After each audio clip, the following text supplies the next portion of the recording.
All right, boys. How we doing? Oh, we're back, baby. Doing good. We're Look back. who's with us again, huh? The man, the myth, the legend. We had to bring him back, Matt Jordan. Stat Matt. Welcome It's back good to the to be back. podcast. We're Thank you. very happy to have you, as always. You're always welcome. Stat Matt, Math Matt. Stat, Matt, Business stat, Matt? baby. I don't know. We'll get the official name rolling here at some point. Business guy. Businessman's, something like that. It's coming. We just haven't figured that out yet, and we'll put it on screen once we figure that out the next time he's on. But yeah, Matt, we're happy to have you back. Welcome, as always. And I did actually hear a little bit. You were telling us right before you're thinking about maybe starting a podcast of your own. Plug it.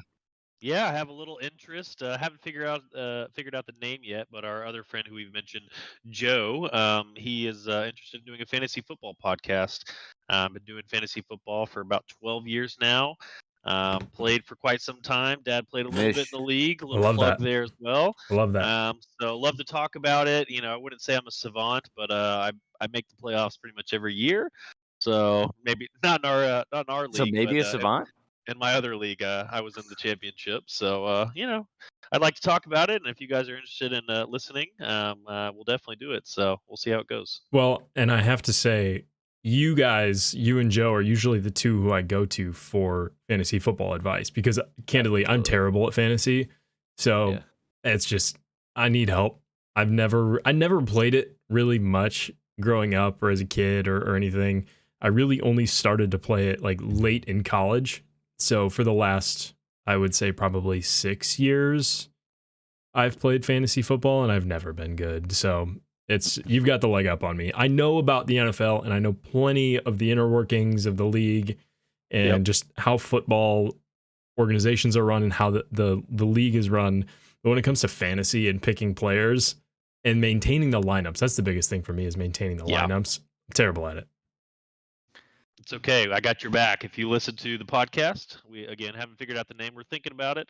I won't say it now because it might not be the official one. If you listen in, we'll get you straight. I love that. All right. Well, we're not here to talk about football. We're here to talk about the Joystick Chronicles in the gaming industry. And I wanted to bring you back, Matt, for another episode because there's a lot of follow-ups from when we were talking about Microsoft buying Activision and the repercussions of that. But then also there's been a response in the last week by Sony. And Sony now has purchased Bungie, which ironically enough is the founding studio or founding publisher for Halo in the Halo series. So it's just interesting now that Microsoft owns a lot of PlayStation or traditionally PlayStation IP. And, while Sony doesn't necessarily own anything Halo, they own the original studio from the game. So there's been a lot of talk about that. But I want to get your thoughts on some of the moves that have been made just from the business acquisitions in the last week or so. And just what are some follow-ups from our last episode? Yeah, so I definitely think this was a good response. I think there's probably more to be done for Sony in the future in terms of other acquisitions, but this was, the studio that made Halo and Destiny. This is definitely a nice little tongue-in-cheek jab, if you will, towards Microsoft after their Activision Blizzard acquisition. So, I'm excited for them. But obviously, this kind of raises some questions. There's some questions that come along with this. PlayStation typically is a very exclusive title company. So this is, the question that is raised: is Destiny going to become exclusive only to PlayStation? And from what we've been told, the answer is no.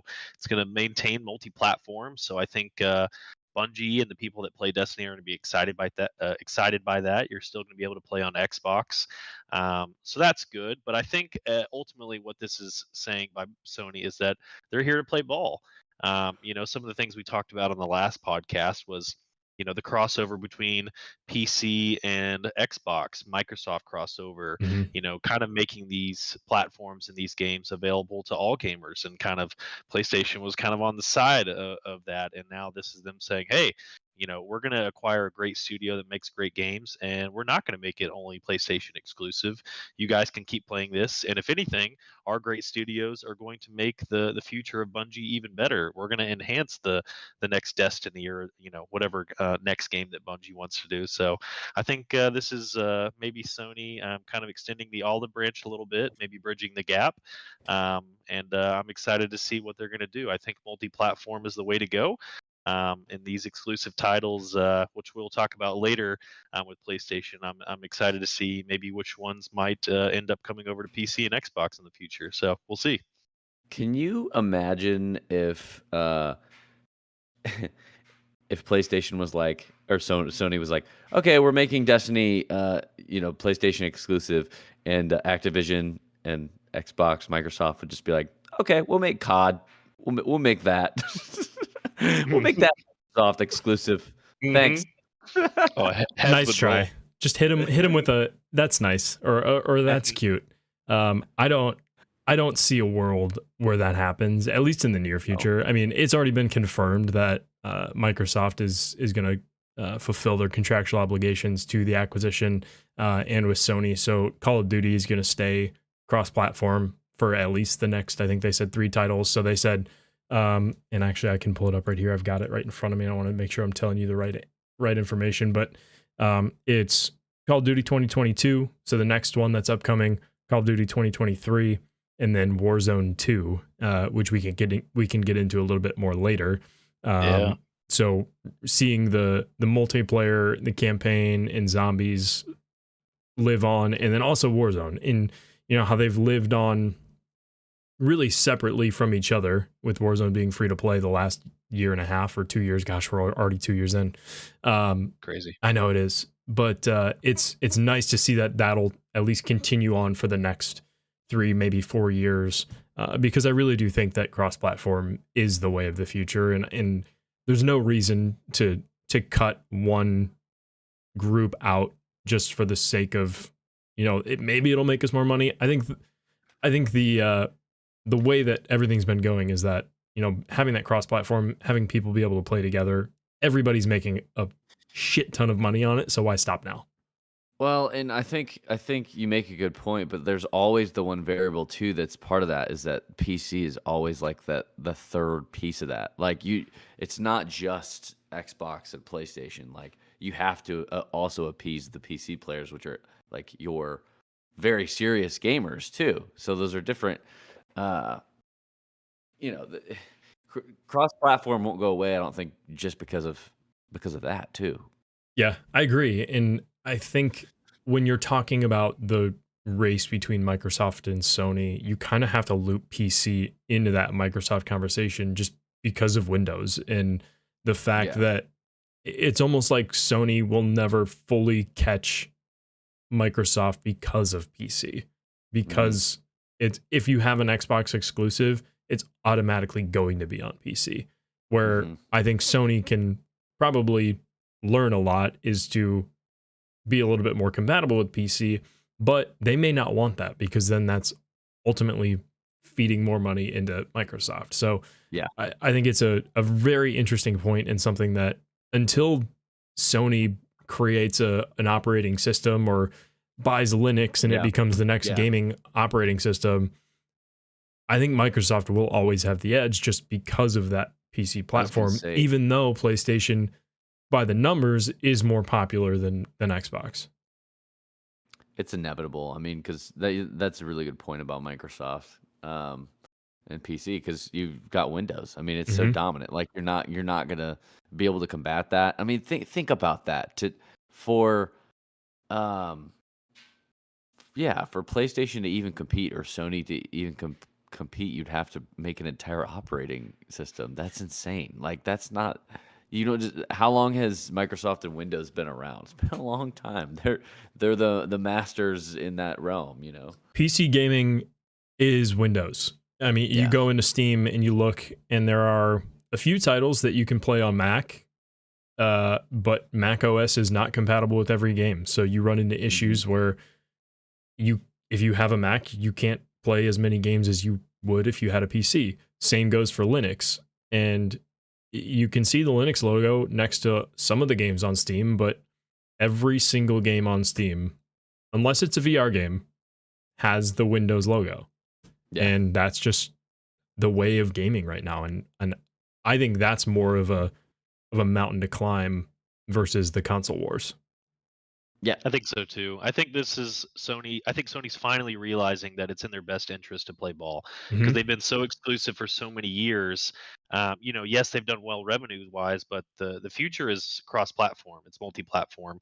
People want to play with their friends. They're going to be more obliged to buy a game, whether it's PC and your buddy's playing on Xbox, if you can, if it's cross-platform, if you can play together. And yes, people are comfortable with Xbox controllers and people are comfortable with PlayStation controllers. If I have a PC, even though I want the faster operating system and RAM and all that, I'm still going to be playing on an Xbox controller because that's what I'm most comfortable with. Exactly.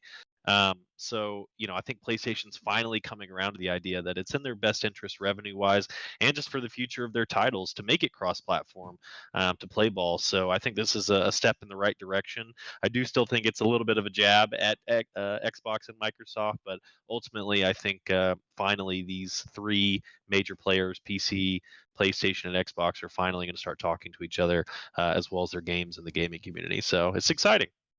There is a lot, I think, coming for the future of gaming, because now these moves and acquisitions are happening where everybody realizes that, like, we need to at least try to work together and make gaming more accessible for everybody. I think what's actually really interesting, and as I say accessible, I think the focus on accessibility, and that's not just being able to access it, but that's people with disabilities who are then able to play games in their own way, I think is a really interesting topic that we can touch on in a future episode. But there's so much work being done to get people involved in gaming and allow gaming to be brought to the masses. There right now is the best time possible for these companies to be working together, at least talking together and focusing on cross-platform. 100% agree. Matt, you had a question for us. Let's hit just that. a little playful question. I was thinking we kind of touched on and spent a lot of time last week or last pod on Halo and just kind of how that brought us into Xbox and things like that. Well, I own, and I talked about this too. I used to own a PlayStation, and one of the titles that I used to play most often that actually was on Xbox for a short amount of time, and then Sony made it exclusive again, was Spider-Man.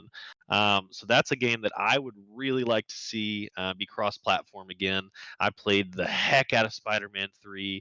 I just love Spider-Man, the character, and the games. Being able to swing through buildings in NYC is pretty fun. And I hate to say it because I'm an Xbox guy, but at the end of the day, PlayStation has some amazing Sony exclusive titles. What would be the titles that you guys would most likely see potentially in the future go cross-platform? I think that's interesting. I hadn't even thought about Spider-Man because I really like Spider-Man too. Talk about like almost like a first open world type of game. Like I remember, God, I can't think. I mean, like obviously GTA would be a really good example too of like just being able to like roam around a world and do whatever you want. Like to me, that would feel like Spider-Man. But I guess I was just thinking, is Spyro and both Spyro and Crash, what's his name? Bandicoot. Crash Bandicoot. Those are both PlayStation exclusive, aren't they? Well, technically, I think Microsoft now owns the rights to both because but they were though. They were like back in the day. Okay, because I can always remember like going over to friends' houses. So I guess those two titles probably like I was jealous because we used to play that all the time, and like we were a GameCube family. So like yeah, we played Nintendo and GameCube, and like that was great. But like we always wanted to play Spyro or Crash or whatever. Like yeah, so. Banjo-Kazooie is another one that I loved that game growing up. Oh my gosh. Yeah. before I get your final answer, Kevin, I just thought of this. We didn't talk about it before the pod started, but a game that I played the heck out of on PlayStation 2 and would love to see another new game on a cross-platform would be Kingdom Hearts. Mm-hmm. Oh I yeah. loved Kingdom Hearts. Yeah. Just I love Disney, but now even with the Marvel stuff, I don't know. I mean, there's so many options and roads that they could go down, but Kingdom Hearts was a really fun game. So, I mean, PlayStation has amazing titles. So the cross-platform capabilities of the future gets me excited. And I just pulled up a list, and I'll tell you the one that I'm really looking forward to. But I just pulled up a list of some of the PlayStation exclusives, and Uncharted obviously is a big one, especially with the movie coming out soon. I'm actually pretty excited for that. And what's some other just big ones? That Horizon Zero Dawn's one, the Horizon series. I know a lot of people are really high on, but the one for me, and I actually mentioned this game, I think in our second or third ever episode, like a year and a half ago, is God of War. And ironically enough, God of War is now out on PC, so it's already happened. But it's literally within the last week and a half or 2 weeks. Wow. So it's actually a very timely question for you to ask this, because I've just started playing God of War, and I think I've put maybe 2 hours into it so far, or maybe not even. So I'm really excited to finally be able to play God of War, because it's a game that it came out in, I think, 2018. And ever since it came out, I've always wanted to play it, because it's one that, I've got a soft spot in my heart for the MMO RPGs and like Assassin's Creed. I know, Matt, you and I have talked quite a bit about Assassin's Creed. I love that game. But we were talking about that game at work. Yeah. Oh, really? Meeting yesterday. Yeah. Yeah. God of War is one that, especially after Assassin's Creed Valhalla came out, of almost that like Viking lore, and just having that aspect into a game, it's like, man, I want to play God of War for the first time, and I finally got to do that. So I was pretty pumped about it. But I will definitely be reporting back on just the storyline there and my thoughts on how that game goes. But I'm really excited for, after you get your PC built and you join the PC Master Race, you will then be able to play God of War. It's coming quick. Yeah, we're excited about that, because TBD on that.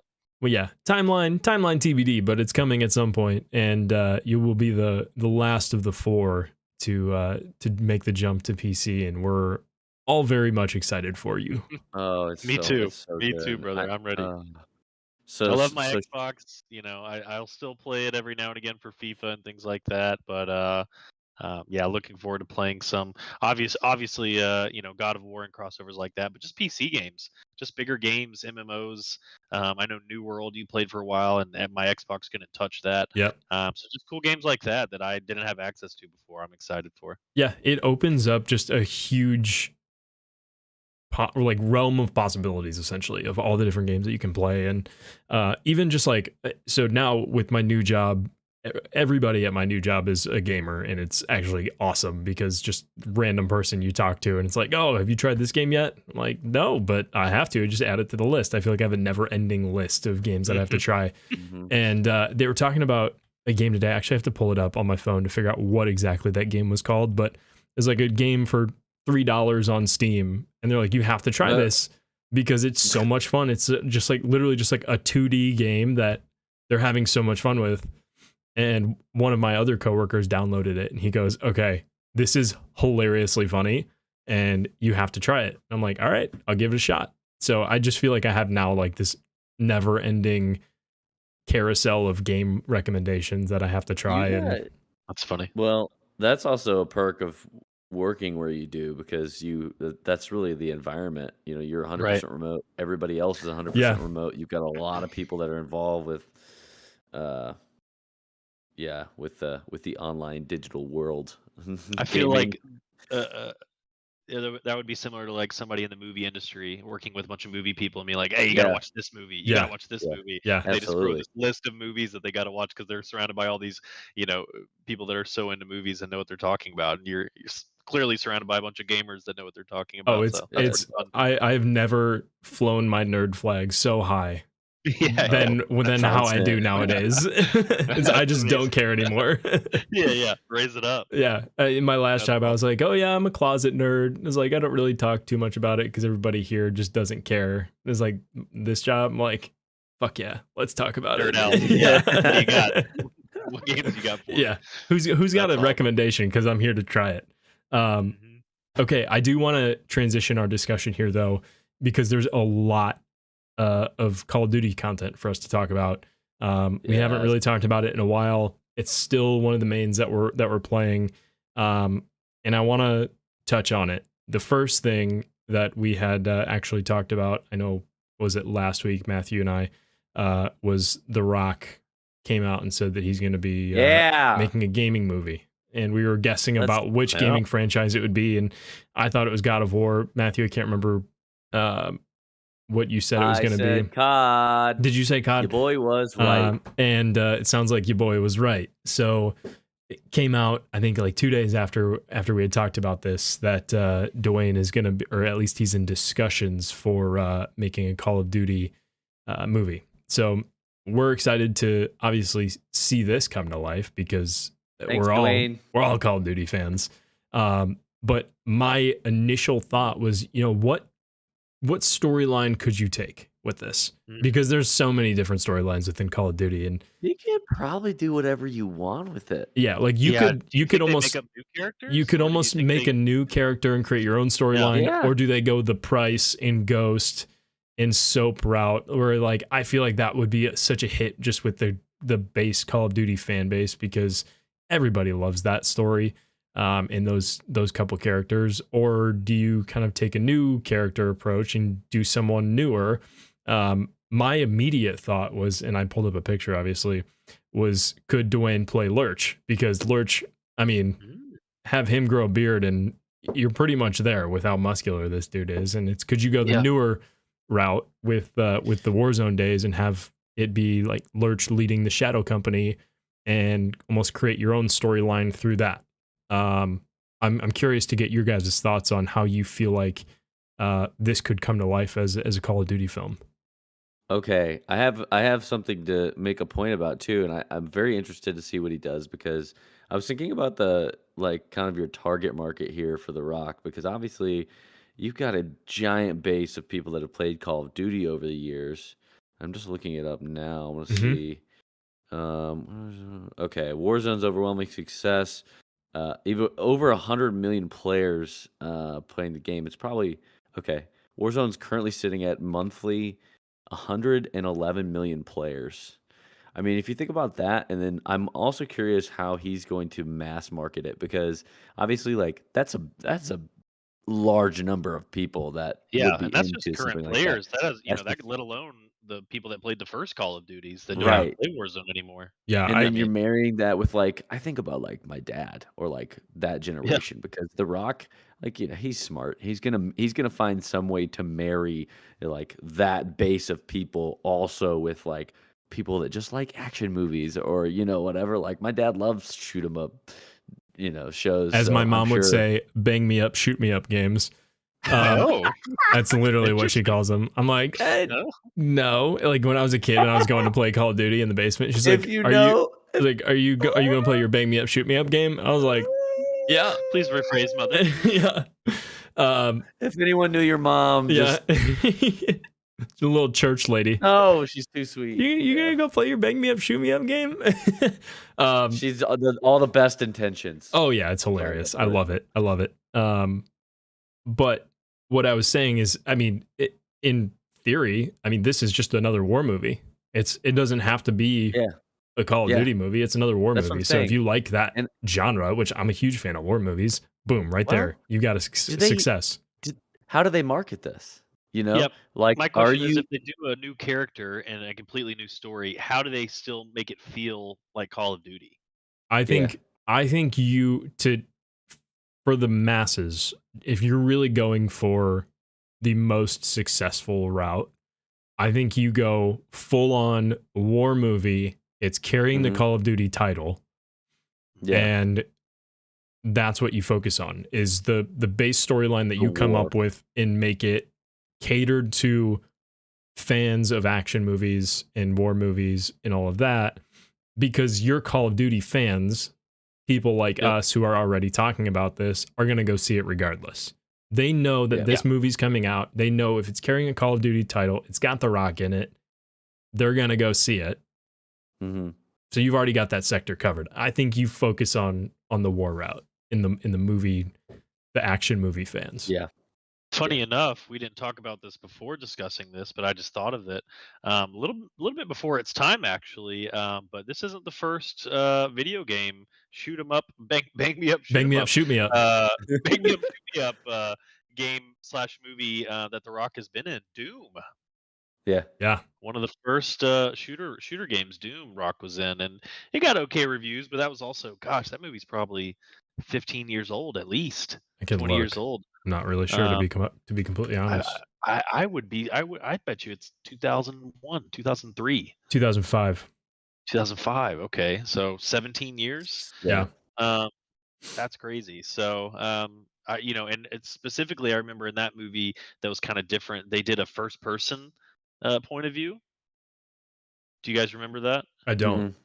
I don't think I ever watched it. Towards the end of the movie, when The Rock, I guess, got enhanced by the aliens or whatever, and he went beast mode. Or the other guy, the protagonist, he had a first person point of view of him just like killing all these aliens and stuff like that. And I thought that was pretty cool. So that'd be pretty neat if they kind of paid a little homage to the first person shooter in Call of Duty and kind of did a first person point of view for Call of Duty movie. That'd be neat.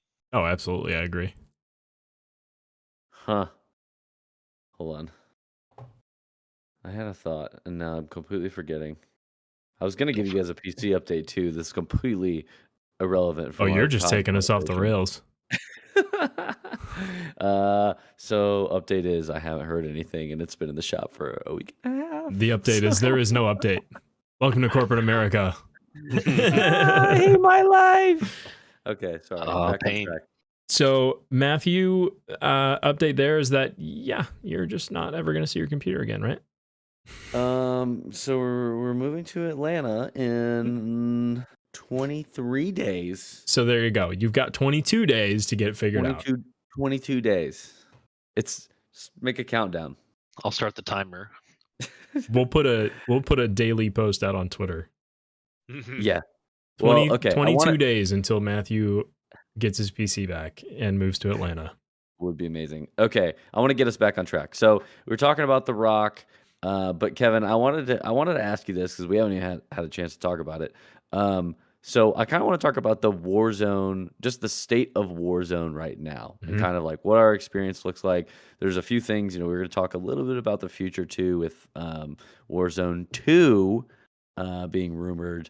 But Kev, I wanted to ask you about the how was the FFAR? I heard you dug that back up out of the trash and decided to use it again. I did, and I was having actually a lot of fun with it. I think one thing that a lot of people are really focused on right now is just, and it may not be anymore, at least for the first couple months, or even more casual players, is still leveling up the Vanguard guns. So the big focus is, well, I got to get the Vanguard guns leveled because it takes so long to do that. I'm not really focusing on any other weapons. So one thing that I've started to do is just kind of experiment with Modern Warfare guns, Cold War guns, and just see what feels good. And let me tell you, the FFAR might be back. Feels good, eh? It's weird. Honestly, I've been having a lot of fun with using the FFAR and the Swiss, using it as a sniper support. And I've kind of been going back and forth between using the FFAR and the MP40 because both are really good with the sniper. But the Swiss has been a lot of fun for me to use too. And I think that's a big piece of, hopefully we'll get an update to buff some of the Vanguard snipers, because right now those are just not that fun to use. I've seen some builds on the Vanguard snipers, especially the Kar 98, where people are saying, it is fun, it's pretty good, try to use this. But I'm like, it just, for me personally, I don't know.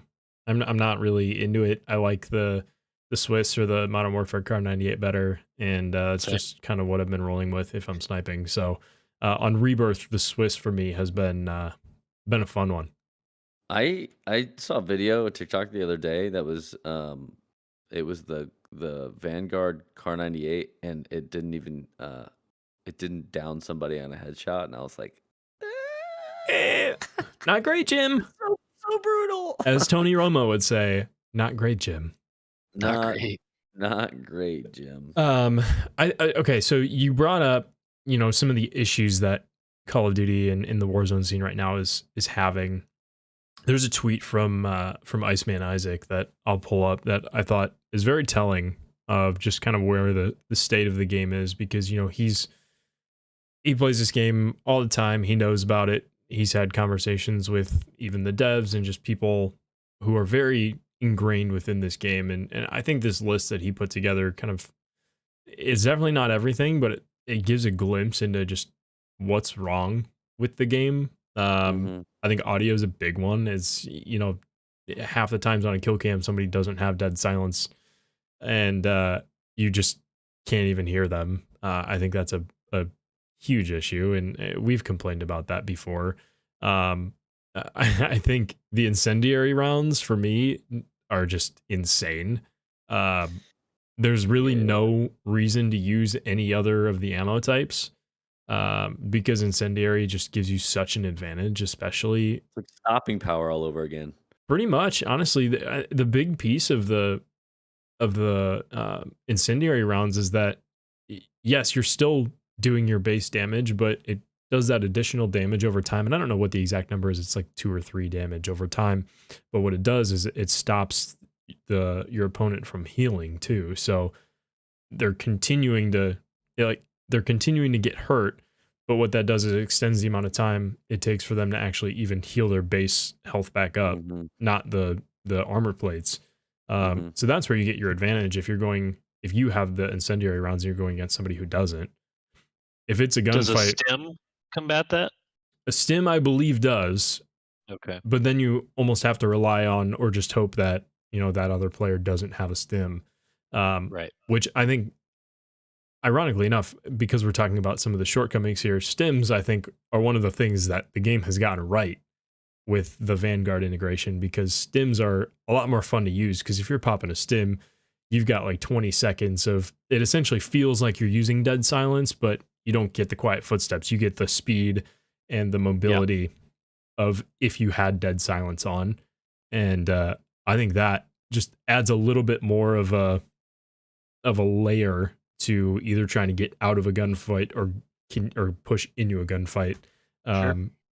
And then you obviously have the benefit of healing yourself while you're doing it too. So Right. stims are one that I've been rocking pretty religiously, just because to me, I feel like, stuns are good, but I'd rather just use the stim. I feel like a year ago. Go ahead, Matt.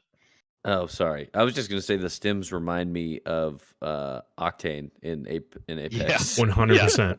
Oh yeah, absolutely. Go ahead, I Matt. feel like a year ago though, the stems were almost pointless. Like your health regenerated almost as quick with using it versus not, and so a stun was a no-brainer. And now the fact that it's like, do I really even need a stun? I could use a stem. Just shows how they kind of have fixed it, and it's a little bit I more like sought that. after. Tactical to use. Yeah. I think one thing that I've seen in the last probably week or two that a lot of people are starting to talk about is the possibility of skill-based hit reg with bullets. And what people are saying is that if you have a lower KD or a newer account, your bullets are registering either normally or better than they would if you're on an older account or you have a higher KD.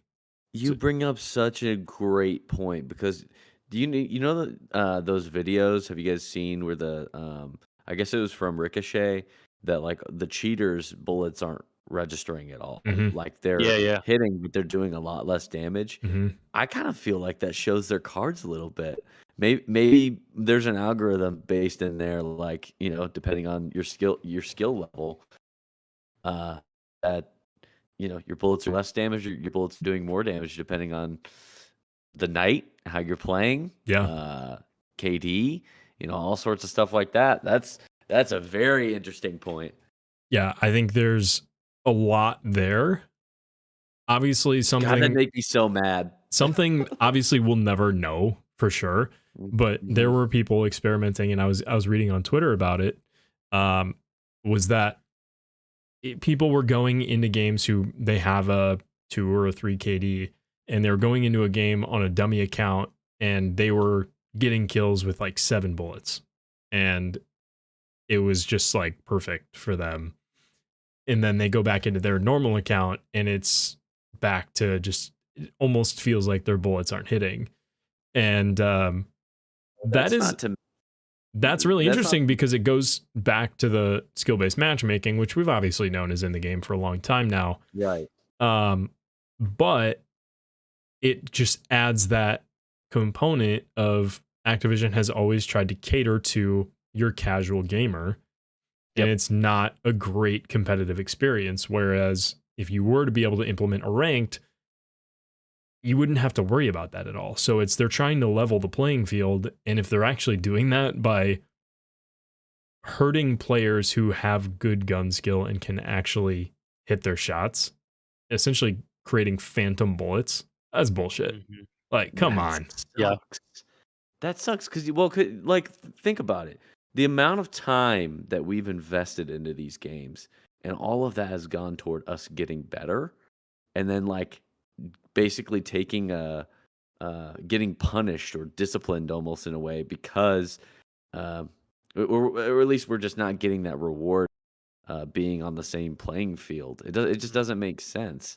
Like I've invested, God, how many like 40 something days into this into Warzone, and to know that like my bullets would do less than somebody else's, worse than me, Yeah, makes that's me so mad. That's a Yeah. hard pill to swallow. I feel like they're catering to either the elite streamers, the professional gamers, or the newcomers that are just getting started that want to feel like they're decent at the game, and the guys that are coming home after work that are good gamers. Yeah, Play together as a squad, get good amount of kills. We find ourselves in those sweaty lobbies where we just get decimated, or maybe somebody like you said, who's a newer player, is getting a lot more bullet regulation on us than or bullet reg than we're getting on them. So that's kind of hard to hear. It's uh, it's I'll show you this. I'll bring this up. So Flanked, he's a Twitch streamer. He said he's playing on a 0.3 KD account to see if he shoots missiles, which I just love that he says shoots missiles. Shoots missiles. And he followed that up with an update, and he said it's absurd the difference in bullet reg. Um, wow. and Wow. it's being tested. And I mean, you see the replies on this. You got Modern Warzone, J God, Jared FPS. Like, oh, this is starting to get some traction here, and a lot of people are starting to talk about this. And if now you already have the existing skill-based matchmaking, and now you add this into the mix, it's almost questioning yourself of why would you want to be super competitive in this game? Because Right.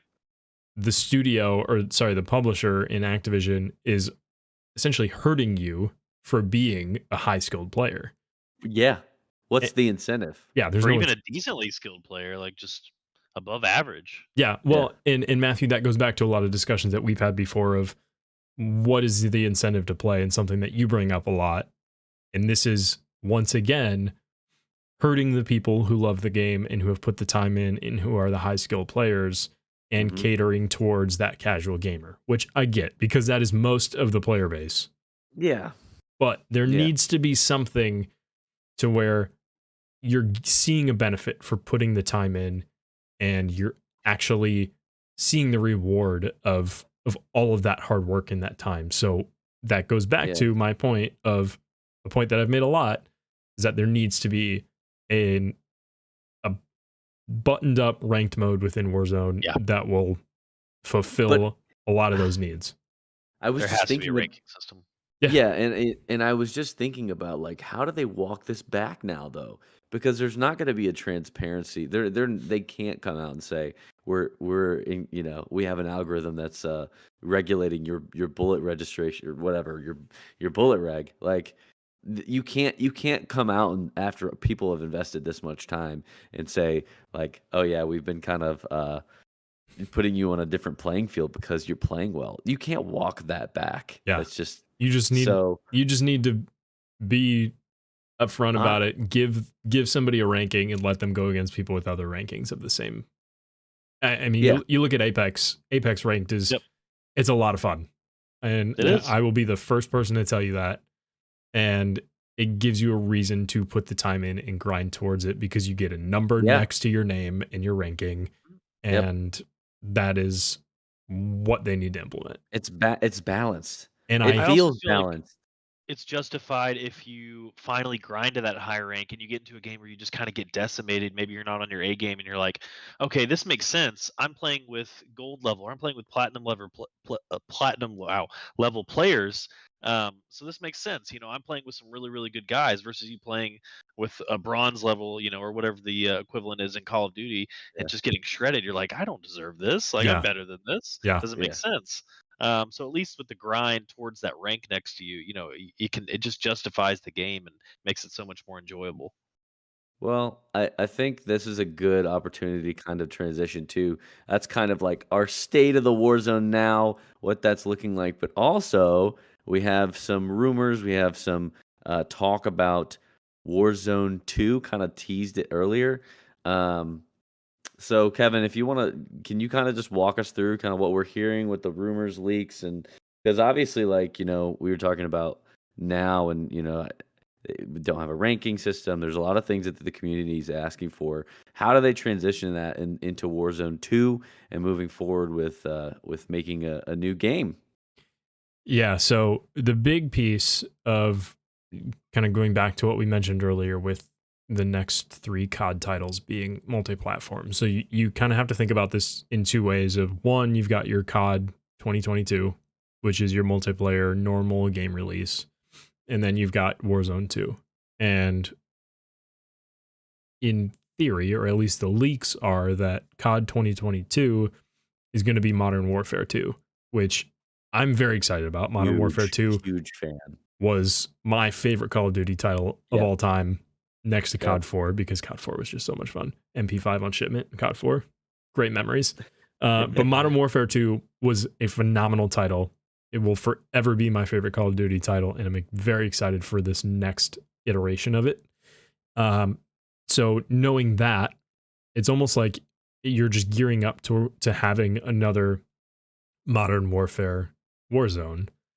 So Warzone 2 is, from what I've read and what I've heard, is that they're essentially thinking of this as a brand new title, and they're starting from scratch completely.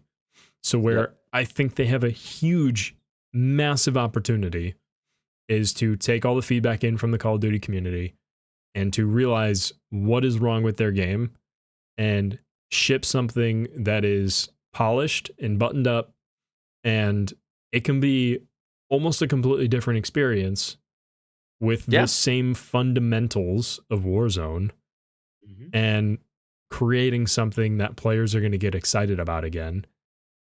And it's a huge opportunity.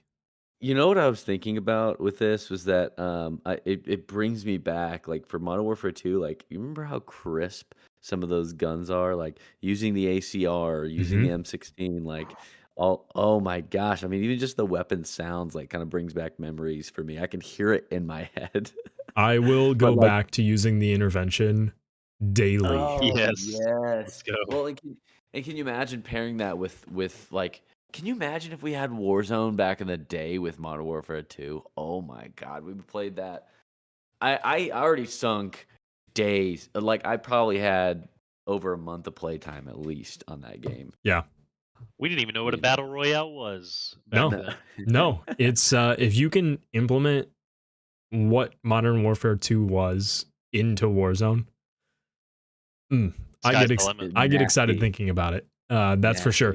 But so there are currently 11 studios who are attached to developing Modern Warfare 2, based off of some Call of Duty leakers who have put this out on the interweb, aka Twitter.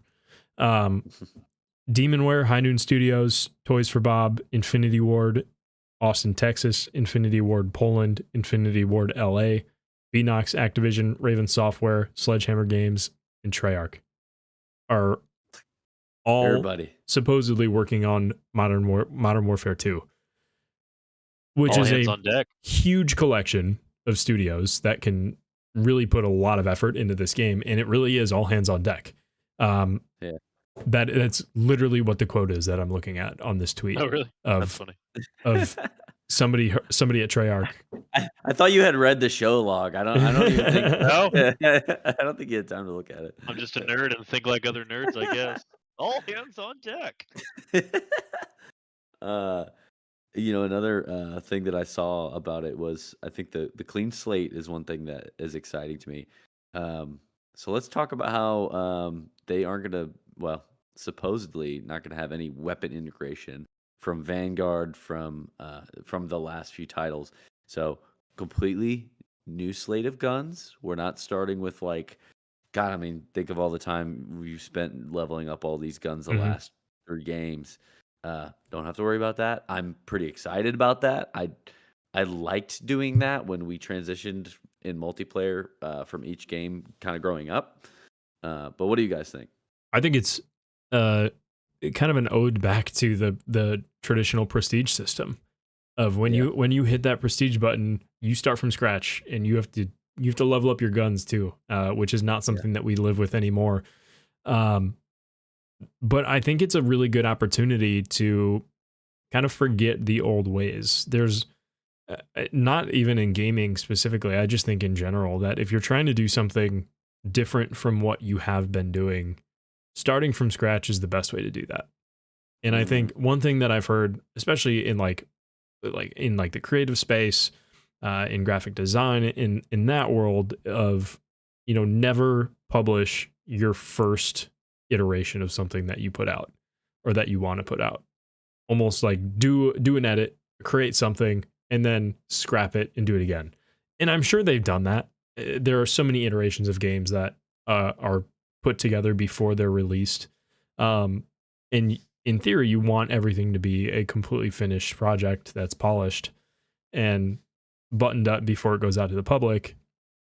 But that is not always the reality. So I think that the last 2 years plus the development, however long Warzone was in development, I don't even know, to be completely honest.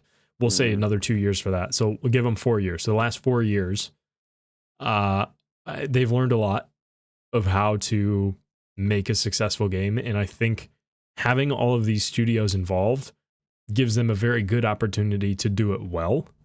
And I'm hoping that we don't have an EA, DICE, Battlefield 2042 situation on our hands where everything for them was it's all hands on deck. All of our assets are going into Battlefield and this is our focus, and talk about a flop. So I think that they have witnessed that. They know what not to do. And they know that they have a very, very solid foundation in a game that has seen a lot of success and a lot of people love. People have made careers off of it, and they're able to fine tune and pick and choose the little pieces that they want to carry over and then start from scratch, give us a whole new experience. And some of the other things that I've read is that Warzone in its current state will continue to live on. So it's not like you're losing everything, but your account will carry over to Warzone 2 and game on. It's hitting that prestige button and it's taking you back to original Modern Warfare 2 days of that little caution box of, are you sure you want a prestige? You will lose everything. Hit okay and just be okay with that. Do it all over again. Yeah. That's awesome. And hopefully with an awesome ranked system as well to come with it. If they do anything, just please ship the game with a working rank system and I will be happy. Come on. Let people play against people that are like them. Yeah. What's so wrong with that? I hate to be the negative person, but I don't feel like a lot of games have trended toward doing that. Like, you think about like Halo just dropped and it's like they basically dropped like a beta version essentially. Like they're still making it now. I think it's just like but you know what? Learning that there's like 11 studios on it is pretty promising, because if you've got 11 studios on it and you want to I think when was the rumored release? It was 2023. I believe it was actually holiday of 2022 is what I've read. So later this year. Okay. Well, I guess I'm sure they have already had attention on it. But if you got 11 studios working on it, that's at least promising to me. But I really hope. I guess if you kind of think back to like Modern Warfare 2019, when that dropped, that was a pretty polished game. I mean, how many hours did we sink into that immediately? I mean, So many. a lot, a I lot. liked it. I thought it was the best one in the past couple of years. Yeah, there's a lot of mixed feelings about where Modern Warfare 2019 lands in just the ranking of the Call of Duty hierarchy, and there are people all for it and there are people all against it, and you very rarely find people in the middle.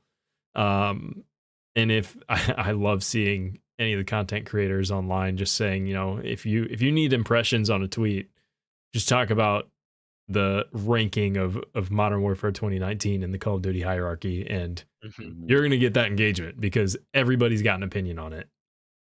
So I'm curious, Matt, actually, I know, Matt Jordan, you just mentioned that you thought it was one of the best. Matthew, what are your thoughts on where Modern Warfare 2019 lands in the overall Call of Duty landscape? Well, I think, I was talking to my other friend about this, my buddy Pierce, about Call of Duty. He's a lot more of a casual person, like more of a casual gamer than like a lot of people I know. And you know what? He never really got into the whole idea of battle royale. He's never really transitioned like into liking that sort of thing. And he still, enjoys playing multiplayer. And I was just thinking, I'm like, I don't know. Like, I'm wondering, like, maybe that's the debate because the whole idea behind Modern Warfare 2019, it was revolutionary for them to drop a Warzone. I mean, that was like completely different from what the franchise has been ever since its creation. So, it to me, like, that weighs very differently for certain people. For a person like Pierce, like, he doesn't like battle royale, so like obviously that one's gonna be pretty freaking low on his list. But to me, it was like that was a big deal. That was a huge change. Like, think about the change of behaviors for us now. Like, all we want is a battle royale in every game now. So, and it's not necessarily that it was them that started it, but they released a game that was, we all love Call of Duty, and they did it well. So, okay, long story short, I don't know. I mean, I would say probably, man, I mean, it might be a top two. I mean, between that and maybe probably Modern Warfare 2. Yeah. I think It's a top 5 for me, and I think I'd have it at 5. really. Yeah, I think I do Modern Warfare 2, maybe Modern Warfare 4, and then I mean, probably a Call Black of Duty Ops. 4. Sorry, Call of Duty 4, yes, and then probably Black Ops in Really. there. Black I Ops maybe 3 or 2 at 3 and 4, and then Modern Warfare at 5 probably. Yeah, For me personally. if we're talking just the multiplayer experience, Yeah. Well, and the Oh, campaign. that's See, I'm that's a a guy that different answer for I've me. always played the campaign all the way through, and so for me, I mean that's part of the game, and that's a big thing that I like. So I add the campaign into that aspect of that ranking system. I Yeah, will full say, game. Modern Warfare. Did I play the campaign? I think Modern Warfare might have been the first Call of Duty that I did not even touch the campaign. I know a lot of people were ready to get into that war zone, so they wanted to get into multiplayer and get the guns leveled up. Yeah. So I know a lot of people did skip the campaign, but I enjoyed it. I would go Modern Warfare 2 as 1. Probably Black Ops 4 as 2. Call of Duty 4, COD 4 is 3. And then, I mean, I'd probably put Modern Warfare 2019 right up in there. It's 3? not the Wow. best title, but I think it's top 4, top 5. Yeah, in my opinion. Well, you know what? My answer is different from your all's because you got to think like, I've said it many times. Like, I'm just a lot more of a I'm just more of a competitive person. I just not that I'm more competitive than you. It's just that I've always liked the multiplayer experience. I never really got into campaigns. I didn't care about the storyline that much. Like I would play it like you and I, Kevin, did an all-nighter for I think Modern Warfare 2. Yeah, that campaign. Probably a few others, but race to that see one who could finish first notably, and stay awake. And talk about an ending for that too. Oh my gosh. Modern Warfare 2. I remember my jaw dropping like a movie. Like Yeah. Like what? Amazing. Yeah. They could make a spin-off off that ending for a rock film. Yeah, Well, they can make a movie off that and not have the rock in it, and I'd be okay with that. Yeah. too. but that's why I put this one, Modern Warfare 2019, really high, because based on like full multiplayer experience, and for me that's like a complete game changer to have Warzone. It's a complete change in like the way Right, that it I is. see and the preference that I have for multiplayer and first person shooter experiences. So like I don't know, it's kind of that's hard though. Like I would almost like rather do like a tier level, because there's like, if you did like, you see them on Twitter, it's like the A tier level, B, C, D, because like you could easily put like that one. You could put man, even like OG Black Ops or Black Ops 2 up there, Modern Warfare 2. And I'm trying to think. I mean, like even like I enjoyed Modern Warfare 3, but like nobody really talks about it that much. Yeah. I don't know. So did you, out of curiosity, did you like World at War? COD 5 World at War? Yeah.